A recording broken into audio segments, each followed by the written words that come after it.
Hello, everyone, and welcome back to another edition of MUBB Takeaways. I'm Kristin Parisi alongside Jackson Gross and Jackson. It was an amazing atmosphere today. Marquette, Wisconsin. Wisconsin ultimately takes it 80-77 in overtime. So what were your overall thoughts for today's game? I completely agree. The atmosphere was awesome. I was on the broadcast with our music director, Rashad Alexander. He did a great job. It was just amazing, full capacity crowd at Pfizer Forum.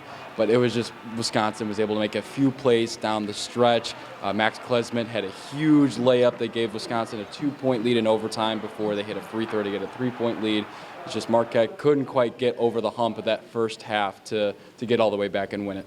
Yeah, you say they couldn't really get over the hump. They were down 11 at halftime, but they were starting to pick up the steam in the second half. So what did you like out of Marquette's defense today? Well, they played a lot more aggression in that second half. Shaka Smart talked about the fact they played with more violence and more aggression. They kind of felt like they were a little timid in that first half and not really closing out that well. So I really liked how they were able to clamp down. Obviously, it helped that Chucky Hepburn missed the first 17 minutes of the second half, but they still did a really good job on him even then. He limited to just one three-pointer, but it was some of the other guys for Wisconsin that were able to kind of pick up the slack once Hepburn went out. Yeah, and although it was a tough loss for Marquette, who would you say was your MVP today?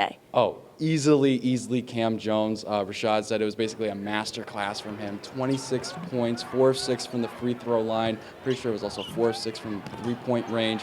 Just really solid play from Cam Jones this afternoon, and just some of the other guys were really struggling with their shot, but Cam Jones kept them in it, had a huge three to tie it in overtime, but just not enough after that, and they were able to get him the ball with 3 seconds left. Yeah, it was obviously a really tough loss for Marquette, but they have another chance to get back on the winning streak against NC Central on Tuesday at Pfizer Forum. So what are they going to have to do if they want to pull out the win? They're going to have to start a lot better on the defensive end, I think, really just making sure that you get clamped down, make sure, you're playing a lesser opponent, NC Central, but you still need to come out with the same aggression that you would have against any other team, like they did against Baylor. They came out and, pardon the phrase, they punched them in the mouth with Baylor's, and they didn't do that today with Wisconsin. So if they want to get a win against NC Central, get back in the win column, they're going to need to come out much better in the defensive end in the first half. Well, we'll see what happens on Tuesday night, but thank you, Jackson. That's all the time we have. Be sure to follow NUR Sports on Twitter, Facebook, and Instagram for all of our coverage of Marquette sports